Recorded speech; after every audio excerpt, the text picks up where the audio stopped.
உறவுகளுக்கு வணக்கம். இன்றைக்கி நம்மளுடைய கேப்சிகம் ஃபுட் சேனலில் நம்ம பார்க்க போகிற சமையல் வந்து முட்டை அடை. இந்த முட்டை அடை எப்படி செய்யலாங்கிறத பார்க்கலாம் வாங்க. முட்டை அடைக்கு நம்ம இப்போ எல்லாமே பொருளை ரெடி பண்ண போகிறோம். வெங்காயம், தக்காளி, குடமிளகாய் இது எல்லாத்தையும் ஒன்றா கலந்துக்கிட்டோம். கறி மசாலா,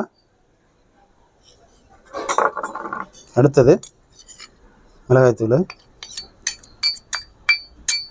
இஞ்சி,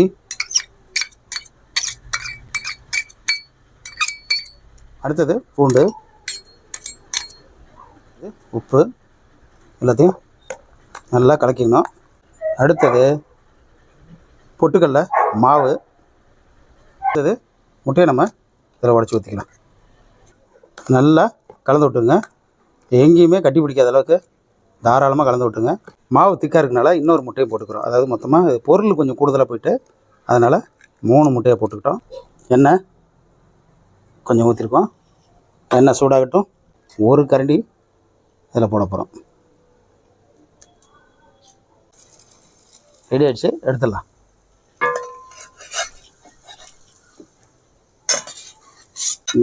இதையும் அதேமாதிரி எடுத்துடலாம்.